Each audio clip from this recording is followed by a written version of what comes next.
El llamado misticismo cuántico es una interpretación pseudocientífica que sostiene que los principios de la mecánica cuántica contienen elementos místicos afines a ciertas tradiciones espirituales orientales o a creencias de la nueva era.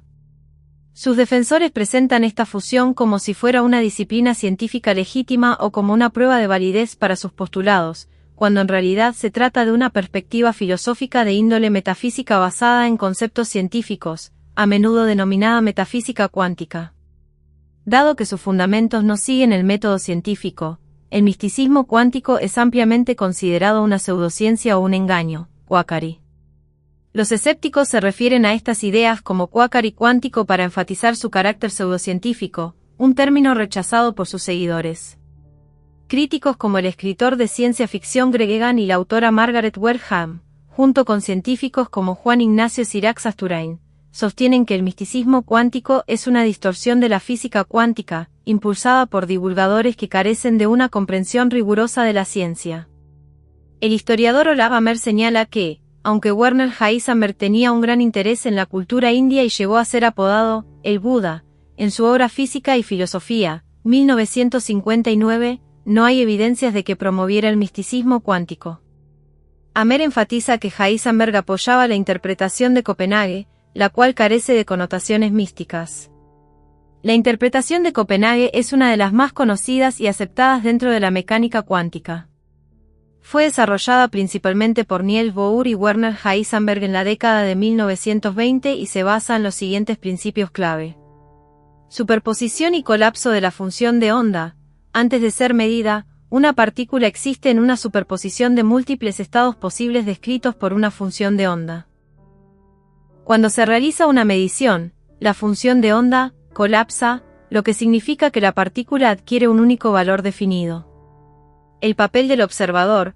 No tiene sentido hablar de propiedades definidas de una partícula, como su posición o momento, antes de la medición. La realidad física de una partícula se define en el momento en que es observada o medida. El principio de indeterminación de Heisenberg, con el cual no es posible conocer simultáneamente con precisión absoluta ciertas propiedades de una partícula, como su posición y momento. La dualidad onda-partícula. Las partículas cuánticas pueden comportarse tanto como ondas como partículas, dependiendo de cómo se mida el sistema. La interpretación de Copenhague es científica y matemática, aunque su concepto del colapso de la función de onda ha sido malinterpretado por algunos como una prueba de que la conciencia humana influye en la realidad. Bohr nunca afirmó que la mente tuviera un papel fundamental en la mecánica cuántica, solo que la medición afecta el estado del sistema. Algunos físicos, como Albert Einstein, no estaban satisfechos con esta interpretación porque parecía implicar que la realidad no existía de manera objetiva antes de ser observada.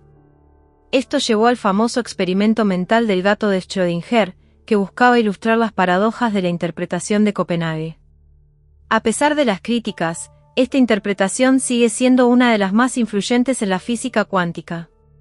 Asimismo, menciona que, aunque Erwin Schrödinger estudió el misticismo hindú, nunca adoptó las posturas de metafísicos cuánticos como David Bohm o Fritjof Capra. Según el biógrafo de Schrödinger, Walter J. Moore, su interés en la física cuántica y en el misticismo hindú permanecieron separados. A pesar de la creciente tendencia a establecer paralelismos entre la mecánica cuántica y el misticismo, no existen pruebas científicas que respalden una conexión real entre ambos como un marco teórico unificado, por lo que esta asociación se limita a una interpretación filosófica moderna. En su artículo Misticismo en la mecánica cuántica, la controversia olvidada, Juan Miguel Marín analiza este debate y menciona cómo figuras como Charles Saif y Eugene Wigner introdujeron la idea de que la conciencia podría influir en los procesos cuánticos. Marín argumenta que estas teorías carecen de relevancia científica y que el uso del término místico en los inicios de la física cuántica sirvió más para generar discusiones que para establecer afirmaciones verificables. Albert Einstein, aunque se opuso al misticismo, ha sido erróneamente asociado con él por ciertos sectores del público. Marín cita a Einstein diciendo: "Ningún físico cree eso. Si no, no sería físico", enfatizando su postura escéptica. También aborda la controversia entre Einstein y Niels Bohr, señalando que este último fue acusado de misticismo, a pesar de que en 1927 rechazó la idea de que la teoría cuántica requiriera un observador consciente. Con el tiempo, Bohr mostró cierta apertura a la posibilidad de que la conciencia pudiera implicar principios aún desconocidos en la física, pero nunca afirmó que el misticismo tuviera un papel en la ciencia.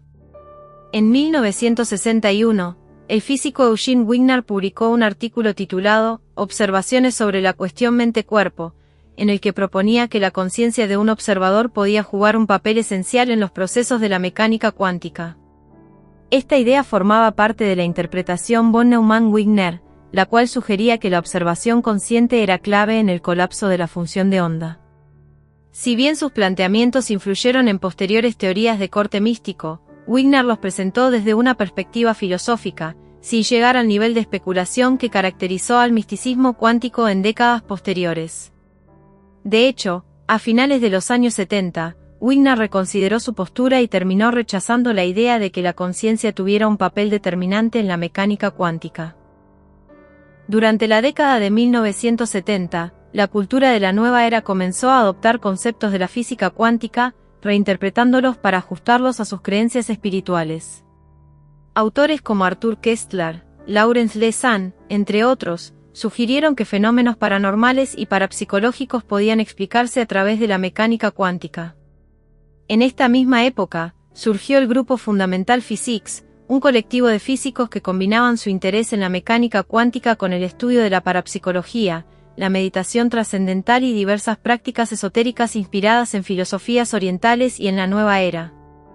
Uno de sus miembros más destacados, Fritjof Capra, se inspiró en parte en las ideas de Wigner para escribir su influyente libro El Tao de la Física, donde establecía paralelismos entre la física cuántica y conceptos espirituales del hinduismo, el budismo y el taoísmo. Esta obra alcanzó gran popularidad entre el público no especializado. Más tarde, en 1979, Gary Zukav, un escritor sin formación científica, publicó The Dancing Guru Masters, considerado el libro más exitoso entre los seguidores de Capra. Tanto esta obra como el Tao de la Física fueron clave en la difusión de la visión cuántico-mística dentro del movimiento New Age. A diferencia del misticismo de principios del siglo XX, el misticismo cuántico contemporáneo se ha convertido en una corriente dentro del movimiento Nueva Era, que intenta fusionar antiguas tradiciones espirituales con conceptos de la mecánica cuántica.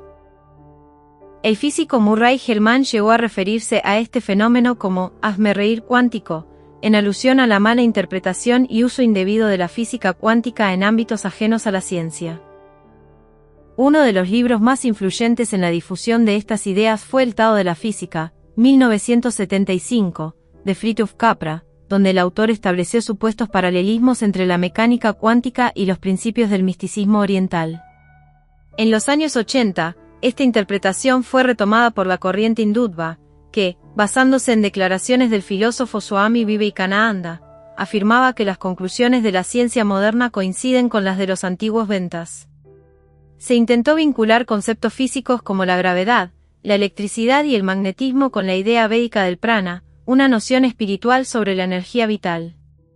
Una de las manifestaciones más mediáticas de esta tendencia fue la película ¿Y tú qué sabes?, 2004, que presentó una interpretación distorsionada de la mecánica cuántica en un contexto New Age. Este documental ha sido duramente criticado por la comunidad científica. Las ideas de la mente cuántica han servido de base para diversas pseudociencias, como la meditación cuántica y la curación cuántica. Estas prácticas afirman, sin pruebas científicas, que principios de la mecánica cuántica permiten que la mente influya directamente en el cuerpo para lograr la sanación. Algunos promotores de la curación cuántica hacen referencia a fenómenos como el entrelazamiento cuántico y el efecto del observador para argumentar que la conciencia de un sanador puede afectar el estado físico de otra persona. Estos conceptos cuánticos no tienen aplicación en sistemas macroscópicos como los seres humanos, y no existe evidencia científica que respalde la efectividad de tales terapias. La popularización del término cuántico ha llevado a la proliferación de numerosas pseudociencias que buscan legitimidad usando este concepto. Ejemplos de esto incluyen el coaching cuántico, la bioneuroemoción y la homeopatía cuántica, ninguna de las cuales ha sido validada por experimentos ni cuenta con respaldo en la comunidad científica. Estas prácticas no tienen un vínculo real con la mecánica cuántica y representan un uso erróneo de términos científicos para generar credibilidad. En mecánica cuántica, algunos físicos sostienen que la información sobre un sistema no se destruye, aunque pueda volverse inaccesible. Basándose en esta idea, algunos grupos han intentado relacionarla con la noción de los registros acásicos, un concepto esotérico que postula que toda la información del universo está almacenada en un plano sutil y puede ser recuperada. En la teosofía y en la corriente filosófica conocida como antroposofía, los registros acásicos son concebidos como una especie de archivo universal que contiene el registro de todos los eventos, pensamientos, emociones e intenciones que han ocurrido, ocurren y ocurrirán en relación con todos los seres vivos y entidades del universo. Esta idea plantea que toda la información del pasado, presente y futuro se encuentra almacenada en un plano de existencia no físico. Los teósofos sostienen que estos registros están grabados en un nivel de realidad conocido como el plano mental. No existen evidencias científicas que respalden la existencia de estos archivos, y la información sobre ellos proviene principalmente de fuentes esotéricas. El término Akasya proviene del sánscrito, y su significado puede traducirse como éter, espacio o cielo. La palabra Akasya fue incorporada a la terminología teosófica por Elena Petrovna Blavatsky, quien lo describió como una especie de fuerza vital universal. Blavatsky hablaba de unas tablillas indestructibles de la luz astral, donde quedarían registrados todos los eventos del pensamiento y la acción humana, tanto pasados como futuros. Nunca utilizó directamente el término registros acásicos. El concepto fue ampliamente difundido por Alfred Persicini, quien en su obra Budismo esotérico, 1883, citó el libro Un catequismo budista, 1881, de Henry Steele Alcott. Alcott afirmaba que, según las enseñanzas de Buda, el Akasya y el Nirvana son eternos, y que toda la existencia surge de la Akasya debido a una ley inherente de movimiento. Según esta interpretación, la información sobre todo lo que ha ocurrido permanece registrada en el Akasya y puede ser accedida por aquellos que alcanzan un elevado estado de iluminación espiritual. A finales del siglo XIX, el teósofo Charles Webster Leadbeater consolidó la relación entre el concepto de Akasya y la idea de un registro cósmico en su libro Clarividencia, 1899. Posteriormente, en su obra Man, How, Whence, and Whither, 1913, Leadbeater aseguró haber accedido a los registros acásicos y afirmaba que estos contenían información sobre la historia de civilizaciones perdidas como la Atlántida, así como visiones sobre el futuro de la humanidad en el siglo XXVIII. El filósofo y teósofo austriaco Rudolf Steiner, quien más tarde fundaría la antroposofía, adoptó la idea de los registros acásicos y la desarrolló ampliamente en una serie de artículos publicados entre 1904 y 1908 en su revista Lucifer Gnosis. En estos textos, Steiner exploró temas como la Atlántida y Lemuria, presentando narrativas sobre su historia y civilización basadas en la supuesta información extraída de estos registros. Más adelante, Steiner incorporó el concepto en una serie de conferencias impartidas en 1913 y 1914, en las cuales presentó lo que denominó el Quinto Evangelio, asegurando que este relato sagrado podía ser accedido a través de los registros acásicos.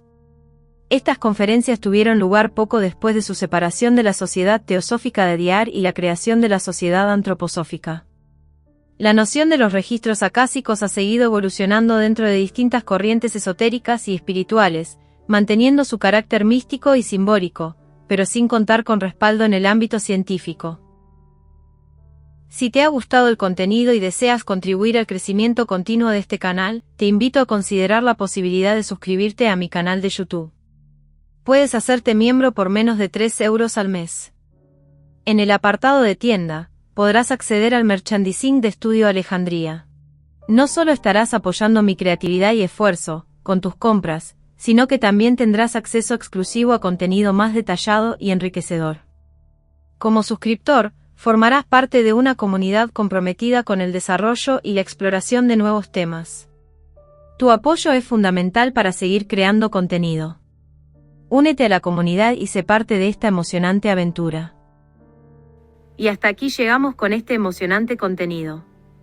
Si te ha gustado y quieres seguir explorando temas fascinantes como este, No olvides suscribirte al canal y activar la campanita para recibir notificaciones de nuestros nuevos videos.